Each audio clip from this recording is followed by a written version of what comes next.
निकल के सहरा से जिसने मैंने रोमा की सल्तनत को लड़ दिया था, सुना है कुर्सियों से मैंने वो शेर फिर बेदार होगा इंशाअल्लाह। ये कैद जिस तरह सहरा से निकल कर सलाउद्दीन अय्यूबी ने यूरोप पर कब्जा किया था, इंशाअल्लाह उसी तरह विजय रामाराव दोबारा इसी असेंबली में मुंतखब हो सकता है।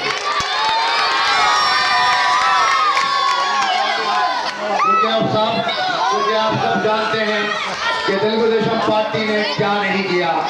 जब तेलुगु देशम पार्टी इक़्तिदार पर थी तो तेलुगु देशम पार्टी ने मुसलमानों के लिए वो काम किए जो हिंदुस्तान में किसी सियासी जमात ने नहीं किए। जैसे एन.टी. रामाराव जब आंध्र प्रदेश के चीफ मिनिस्टर थे तो उन्होंने हिंदुस्तान में पहली मरतबा माइनॉरिटी फाइनेंस कॉर्पोरेशन का कयाम इसी रियासत आंध्र प्रदेश में कयाम अमल में लाया था।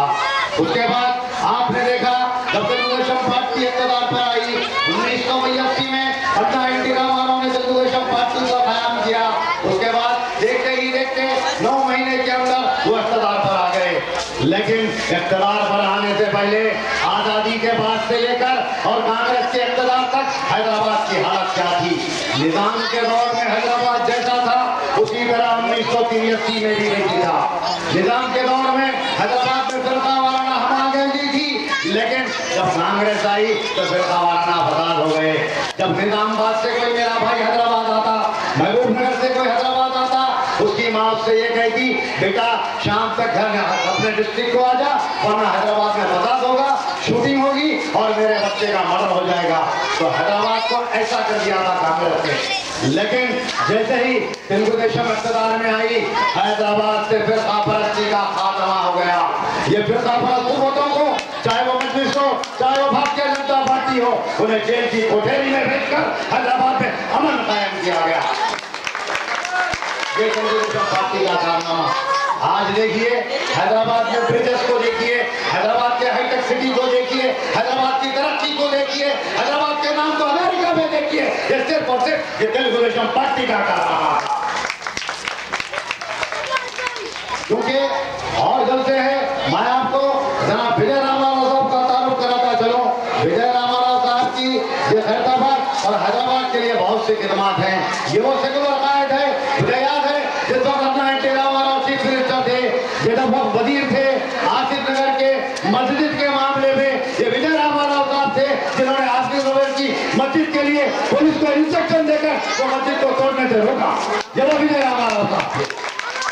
तो मैं आपको बताता चलूं, आज ये कांग्रेस, ये मजलिस और ये टीआरएस, ये तीनों का इत्तेहाद हो चुका है ताकि तेलुगु देशम पार्टी का खात्मा हो। लेकिन तेलुगु देशम पार्टी खत्म होने वाली जमात नहीं है। तेलुगु देशम पार्टी दोबारा इंशाअल्लाह इक़्तिदार पर आएगी। आज जब मेरे भाई मुखर्जी ने कहा कि भाग्यनगर मंदिर का इशू, वो इशू देखा, जब इशू हुआ तो असदुद्दीन अवैसी को और अकबरुद्दीन अवैसी को ये किरण कुमार रेड्डी गिरफ्तार करता है। लेकिन जब इशू खत्म हो जाता है, जब अलायंस हो जाता है, तो आज नागेंद्र और आपके जो है मुकेश, दोनों अकबर और असद अवैसी से मिलकर यहाँ के कांग्रेस के नाम बदली के उम्मीदवार का टिकट खत्म कराकर एक तस्वीर करे जिसमें मजलिस कांग्रेस की तारीफ करेगी। तो मैं आपको ये बताना चाहूँ कि वो कांग्रेस वो जमात है जिस वक्त बाबरी मस्जिद को शहीद किया गया, उस वक्त हिंदुस्तान का वजीर आजम कौन था?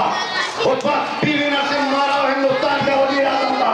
पीवी नरसिम्हा राव बाबरी मस्जिद के शहादत का जिम्मेदार है। तो मैं आपको बताता चलूं कि कांग्रेस फिरकापरस्त जमात है और हमें फिरकापरस्त जमात का साथ नहीं देना चाहिए। आज हमसे कहा जा रहा है कि हम भारतीय जनता पार्टी के साथ हमारा इत्तेहाद है। मेरे पेशवा मुखर्जी ने कुछ कहा था, मैं इसकी तशरीह करता हूँ। हमारा भारतीय जनता पार्टी से कभी भी इत्तेहाद नहीं था, ना हम आगे भारतीय जनता पार्टी से इत्तेहाद करेंगे। जी, हम तो है एनडीए के इत्तेहाद में थे। भारतीय जनता पार्टी के फिरकापरस्त एजेंडे को पीछे रखकर एनडीए जैसी एक जमात बनाई गई जिसका एक सेकुलर एजेंडा था, जिसकी हमने तारीफ की। और वक्त आएगा तो कांग्रेस को खत्म करने के लिए, क्योंकि तेलुगु देशम पार्टी की बुनियाद कांग्रेस की मुखालिफत में है। अगर सेंटर में वक्त आता है तो कांग्रेस और बीजेपी, वक्त आता है तो हम दोनों को भी नहीं चुनेंगे। हम एक सेकुलर एजेंडे बनाएंगे और एक सेकुलर आदमी को हिंदुस्तान का वजीर आजम बनाएंगे। अगर आप रिजर्वेशन की बात करेंगे